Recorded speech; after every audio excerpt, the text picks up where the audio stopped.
Welcome, and thank you for your interest in this educational project in Tanzania. Over the past months, we have worked closely with local partners to develop a comprehensive concept for a new educational campus that will provide children with access to quality education, accommodation, and long-term opportunities for personal development. The plans have already been prepared by an experienced engineer and include a complete campus layout. The project consists of several elements: a kindergarten, a primary school, boarding facilities, a dining hall, sports areas, and sufficient space for future expansion. In a later phase, a secondary school is planned as well.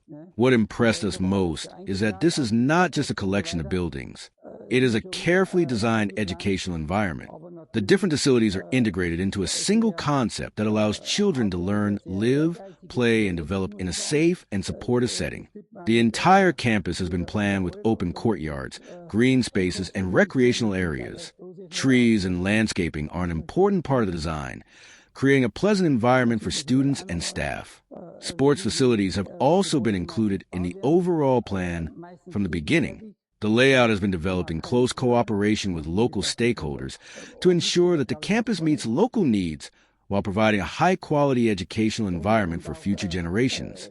The architectural concept follows construction methods that are commonly used in the region. Most buildings are designed as single-story structures, which makes them practical, cost-effective, and easy to maintain. At the same time, the design creates a welcoming atmosphere and allows for future growth of the campus. Today, we would like to give you an overview of the project, explain the vision behind it, and show how this initiative can create lasting opportunities for children and families in the region. Here we can see another overall view of the campus from a different perspective. This drawing provides a better understanding of how the various buildings are positioned in relation to one another. The entire site has been carefully planned to create a functional and attractive learning environment. The school buildings are located in the central area of the campus, while the boarding facilities are positioned nearby, so that students can easily move between accommodation, classrooms, and communal areas. What is particularly important is that the campus has been designed as a complete unit. The sports fields have already been included in the plan, even though some of the facilities will only be built in later phases. This allows the campus to grow in an organized and structured way over time. The open spaces between the buildings are also an important feature. These areas provide room for movement, outdoor activities, and social interaction. Rather than placing buildings as closely together as possible, the design creates a spacious and welcoming atmosphere. Another advantage of this layout is flexibility. As the number of students increases in the future, additional facilities can be added without disrupting the overall concept of the campus. When looking at the site plan, it becomes clear that this project is intended as a long-term investment. The goal is not only to meet today's needs, but also to create enough capacity for future generations of students. The drawings already give a good impression of what the completed campus could look like.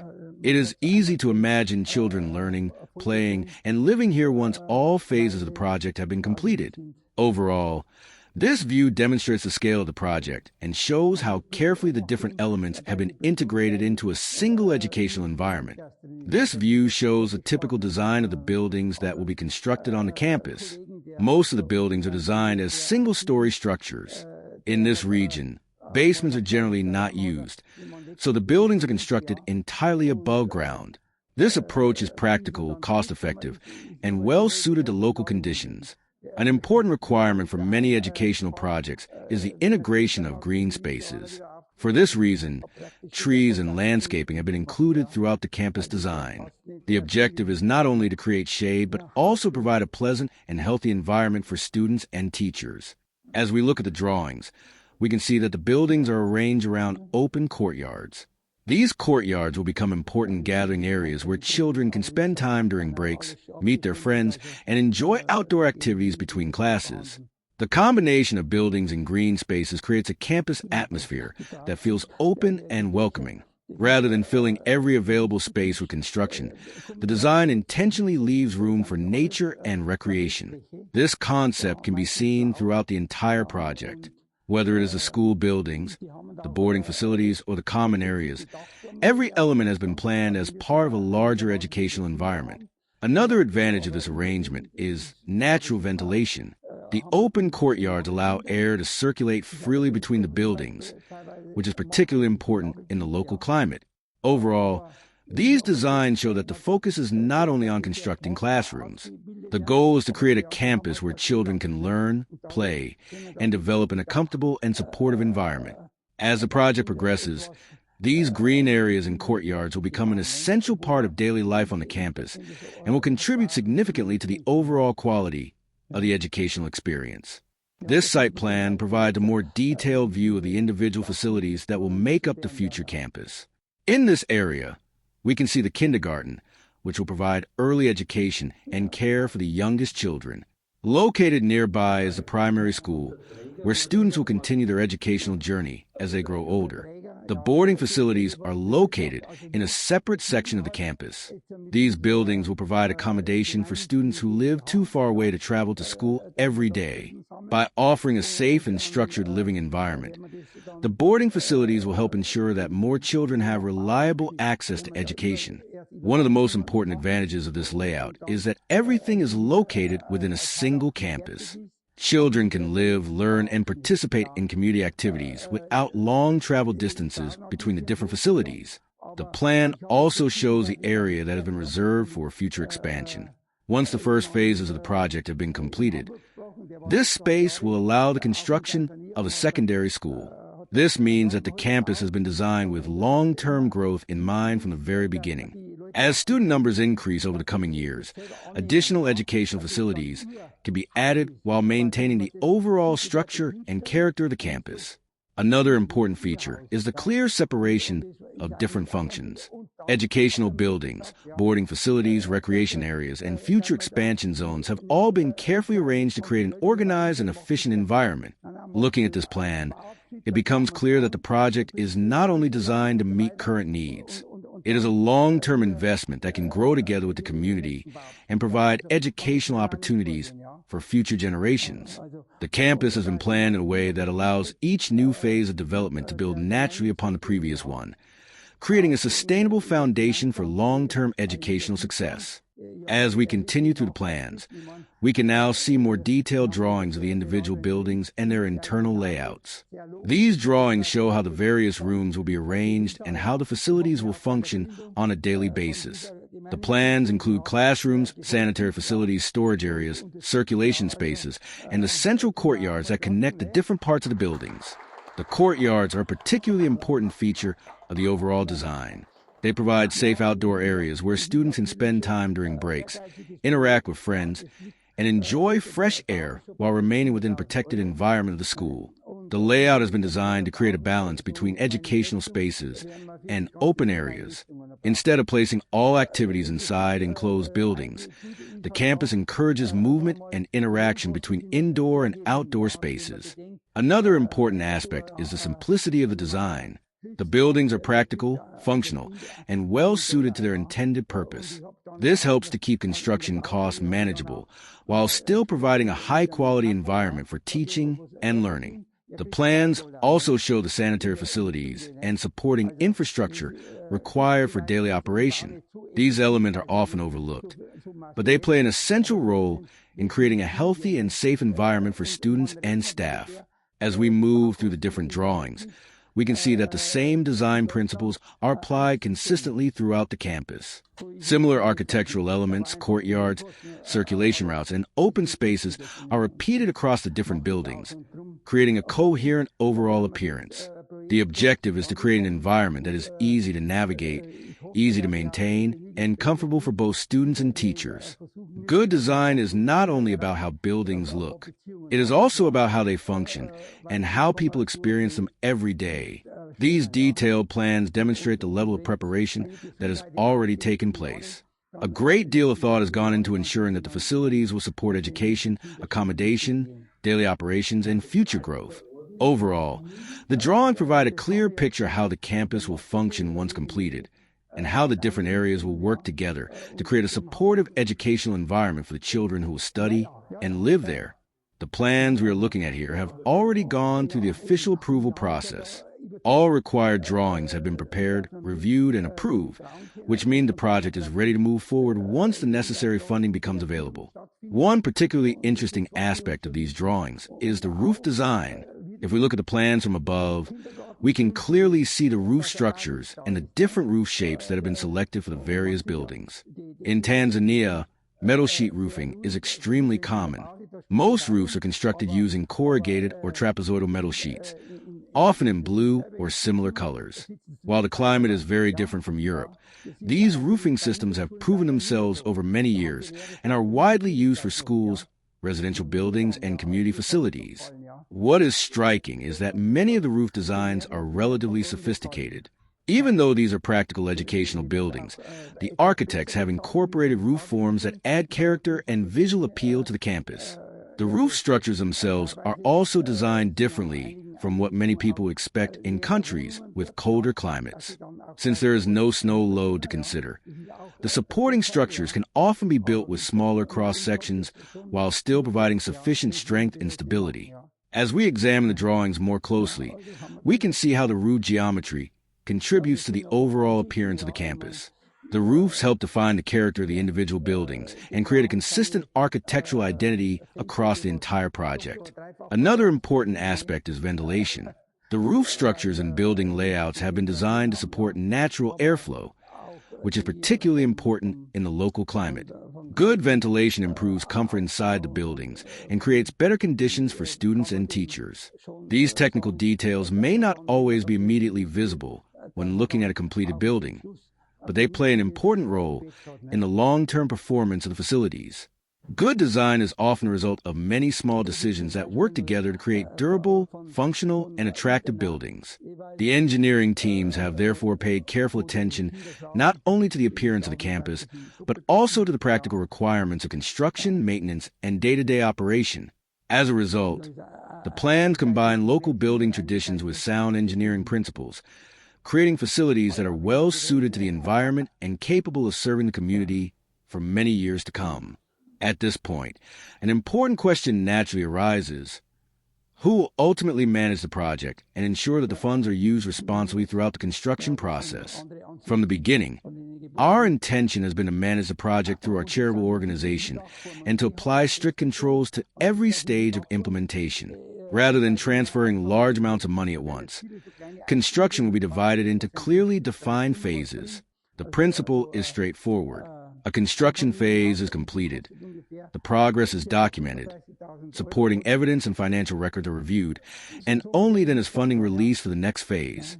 This approach creates transparency, accountability, and confidence for everyone involved. Over the past months, we have spoken with people who have many years of experience leading development projects in Tanzania. One piece of advice came up repeatedly: involve the local community in the project. Do not simply arrive with money. Construct buildings and leave. The reason is simple. When local people contribute to a project and participate in its development, they begin to see it as their own.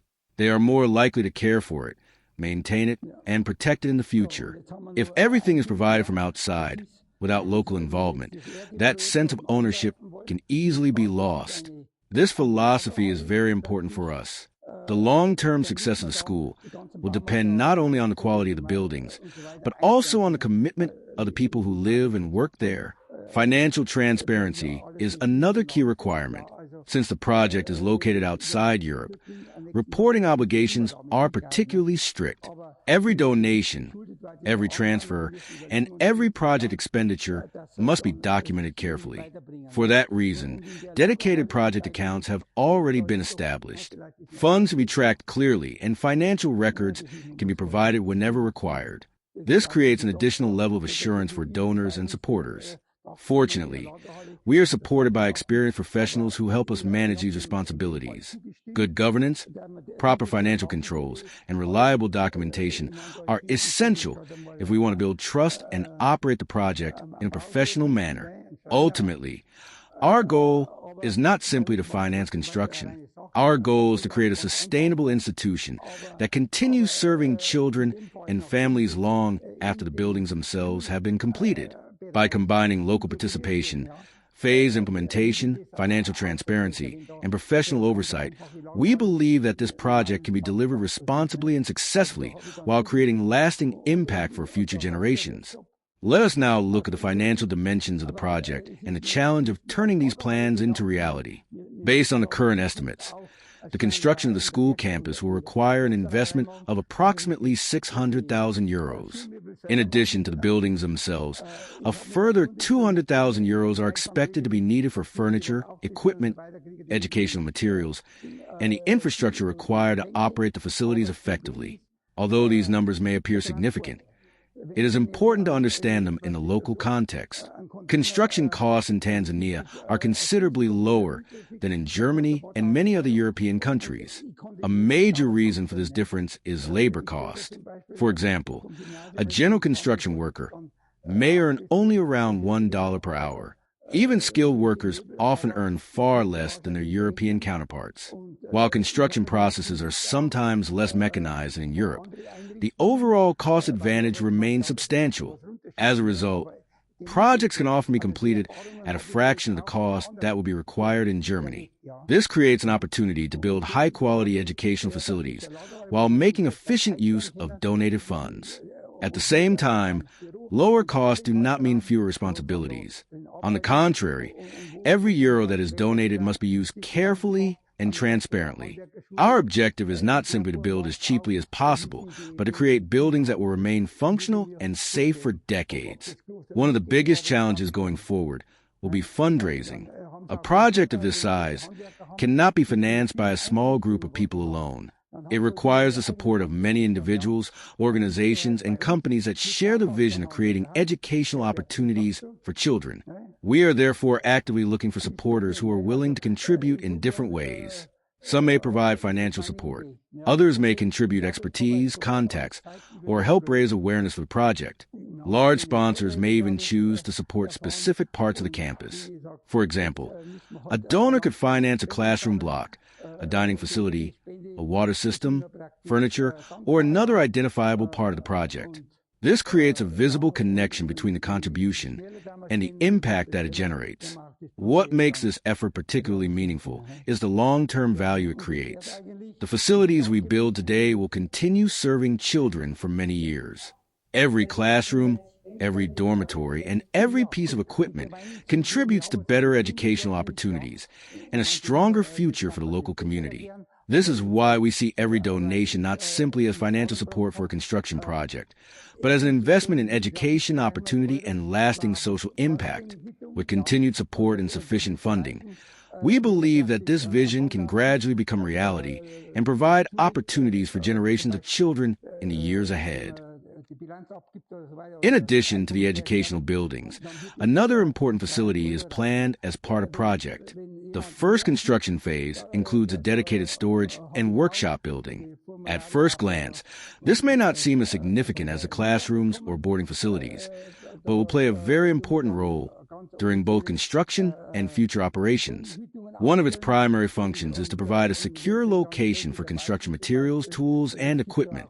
This is particularly important because valuable materials must be protected throughout the construction process. Having a dedicated storage facility will improve efficiency and help ensure that equipment can be safely kept on site. However, the long-term vision for this facility goes far beyond storage. In the future, the building could also serve as a workshop and vocational training center. Areas have been planned that could accommodate woodworking, carpentry, metalworking, and other practical activities. This opens up interesting opportunities for the students. Education is not only about academic subjects. Practical skills are equally important and can provide valuable career opportunities later in life. The project team therefore sees great potential in creating training opportunities that allow young people to develop hands-on skills in addition to their classroom education. A workshop could eventually help students learn trades such as carpentry, furniture making, maintenance work, and other technical skills that are highly relevant within the local economy. There are also practical advantages. Furniture and equipment required by the school could potentially be produced, repaired, or maintained locally. Desks, benches, cabinets, and other classroom furnishings may be manufactured on site, reducing costs and creating valuable learning experiences at the same time. The idea is to gradually build self-sufficiency within the campus wherever possible. Every capability that can be developed locally strengthens the long-term sustainability of the project. What begins as a storage building today may therefore evolve into something much larger, a place where practical education, vocational training, and community development come together. This reflects the broader philosophy behind the entire project. The goal is not simply to construct buildings. The goal is to create opportunities, develop skills, and provide young people with the tools they need to build successful futures for themselves and their communities. Finally, I would like to thank everyone for taking the time to learn more about this project. The plans are ready, the vision is clear, and now the next step is to turn that vision into reality. This will only be possible with the support of people who believe in the power of education and who want to create opportunities for future generations. Every contribution, whether financial or personal, can help bring this project one step closer to completion. We hope that, together with our partners and supporters, we will be able to transform these plans into a place where children can learn, grow, and build a better future. Thank you for your interest, your support, and for being part of this journey.